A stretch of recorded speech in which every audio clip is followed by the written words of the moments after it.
విజయవాడ ఉత్సవ్ అట్టహాసంగా కొనసాగుతోంది. మూడవ రోజు ఉత్సవ్కు ఉపరాష్ట్రపతి సిపి రాధాకృష్ణన్ ముఖ్య అతిథిగా హాజరయ్యారు. తెలుగు భాషలో మాట్లాడి ప్రజలందరినీ ఆకట్టుకున్నారు.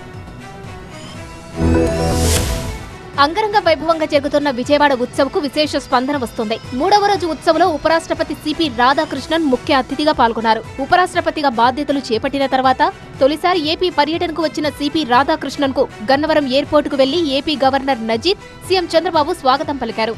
అక్కడి నుంచి రోడ్డు మార్గాన ఇంద్రకీలాద్రి చేరుకుని దుర్గమ్మను దర్శించుకున్నారు.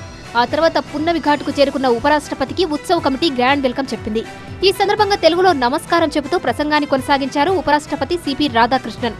తెలుగు భాష అందం, సాహిత్యం, సంగీతం వైభవాన్ని ప్రశంసించారు. తెలుగులో పాడిన పాటలు అద్భుతంగా ఉంటాయని కొనియాడారు.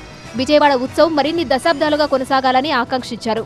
నవరాత్రి ఉత్సవాల ప్రత్యేకతను గుర్తు చేశారు.